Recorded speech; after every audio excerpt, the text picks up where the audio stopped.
that doesn't sound right at all. Just doesn't. Well.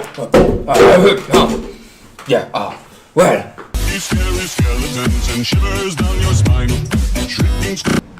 Yo, guys, sorry about the delay in content, but we're hopping right back on the train. I'm honestly not going to go into too much details why the delay happened, but there's been a lot of stuff going on with my Twitch, and I've been working on that. I'll have the link below if you want to catch that. Anyway, I'm going to break these videos up. There's going to be 6 videos in this series. I'm going to break it up and talk about each individual class, and then we're going to go into detail about what that means for each one. The first one I'm going to start off with is Striker, because most people really like playing Strikers, or not necessarily Strikers, but essentially they like playing characters that they feel can carry the game, quotes. So what does a Striker do for the game? The Striker is the person that sits back and deals the damage. There are a few Strikers that are not like that. There are exceptions to the rules, but they do not make the rule, and I'll go into that in detail as well. Now, a Striker actually gets specific boosts. Each one of these classes do get a different boost for what they do, but we're going to focus purely on Striker this video. So the Striker's boost is this hyper type puts pressure on enemies through their powerful regular attacks. So a Striker primarily is doing more damage based off its regular attack. Keep that in mind when you're playing them. Now, there are some Strikers that do a lot of damage based off of their skills and their skill chain and their skill links. In addition to that, there are Strikers that also do a lot of damage and get close. They play like assassins. Like Ryta, for example. She is an exception to the rule. She does not make the rule. You can't play every Striker like you would Ryta, where you're engaging really hard and just dropping people. And I'll put a link in the description for the guide for her as well.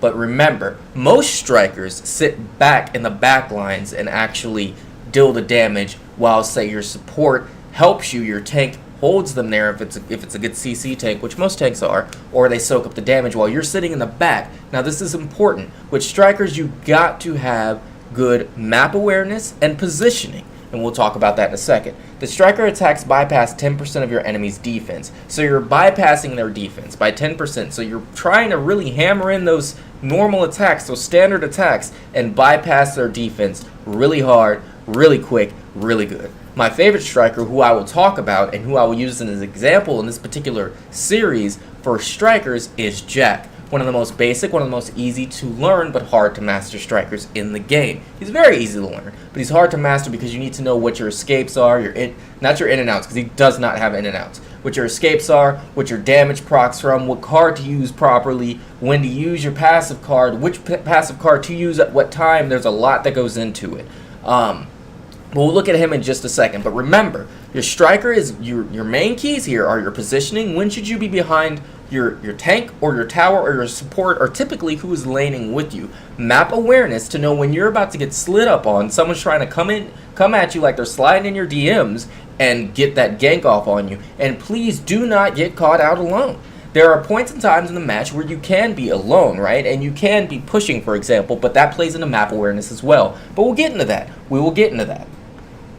Alright, so for this, I chose Jack, of course, because I said I was going to use him. I made a custom match. We got Jack and I got Walter, and then I put Green Pit Bull with Turner. So what I want you to understand here is my positioning. First and foremost, my positioning is key.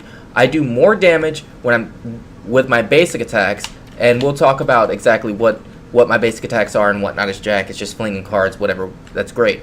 But my goal here is, and the bots went somewhere else, but you'll see in a second. My goal here is to farm up as much as possible while staying safe. Now, map awareness is key here, right? I didn't know where the bots were. They could have been above or below me, and I would have been in a bad spot. So Walter is going to sit there and try to take up as much damage, just like Green Pit. You see how Green Pit Bull's coming in at me? Well, his Striker is in the back doing as much damage as possible to Walter. Walter's about to die because he's silly. But my positioning is to stay behind Walter, let him soak up the damage, and do as much damage from the back line as I possibly can. Now, Turner has a little bit more range than me, but right, I have different things that I can do to kind of offset that. Again, knowing your hyper is important. So I know Jack's skills really well, but here's the thing here. So I should be sitting back here, behind him, perfectly safe, and just farming.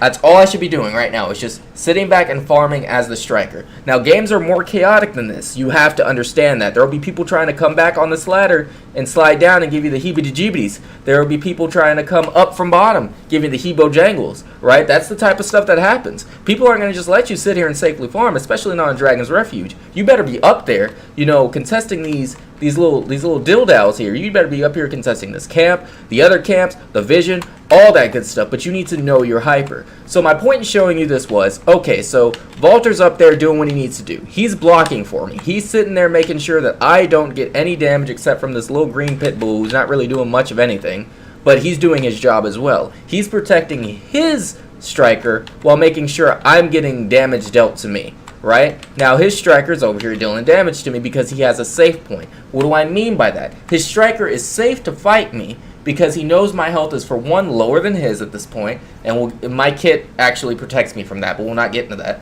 That's more of a just pinpointing why Jack is strong.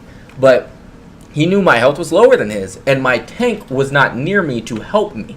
My tank was nowhere to be seen to actually help me stun him, lock him down. So here's the key. If you're a striker, and again, there are exceptions to the rules. If you're a typical striker that primarily works off of your normal attacks, and of course your kit helps you out as well, but if you work off your normal attacks, right, and you do not have in and outs like Ryta or Lyn, but we're not going to get into Lyn, then you need to be positioned properly. You need to make sure you're aware of what's going on in the map, and you need to make sure that you are farming adequately enough, because these are, as the thing showed, if you paid attention next to striker, momentum heroes or momentum hypers. The more the game goes on, the faster you can get your items, the more damage you do, essentially. Of course, the faster you get your items, the more damage you do on assassins and things like that as well. Same with specialists.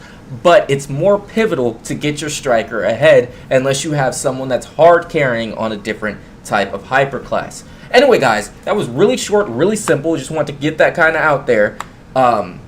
A little guide as to what strikers do, what they're there for, and kind of what the momentum is for them. You need to get your items quick. You need to be. If you're playing a striker, you are supposed to be a carry role, right? That means you're supposed to be carrying the team. You are supposed to be doing the damage. People are relying on you. When you pick that class, they are relying on you to do that. Now, if you're picking a different class like assassin, sure, that's a carry role too. So don't get me wrong when I'm saying when you pick a striker, everybody just needs you to be, you got to be on top of your game. You're supposed to be. That's what that role is for, yes. But other people will rely on themselves as well. Like, for example, when a tank picks a tank. If they're maining a tank, they know their role, where they're supposed to lock down, prevent damage, all that stuff. Did you see? Valter just stopped him from coming in, stunned him under tower. Role successfully played. Right, now Valter's up there, I'm getting the stuff off tower. Valter should be fine if he knows to back up, which he apparently doesn't. Yeah, he backed up. He's fine. But he prevented them from doing damage to me or damage to the tower. That's pivotal in a tank role. Well, anyway, that's it for this. I will continue the series. I'll probably do tanks next, and then support, and then assassin and specialist. It really depends. I might actually do specialist next because of the difference between striker and specialist and all that good stuff. Remember, there are always hypers that are exceptions to the rules, but those exceptions do not make the rule. Yo ho ho, guys. Have a good one, and thanks for tuning in again for another hyper tutorial. Love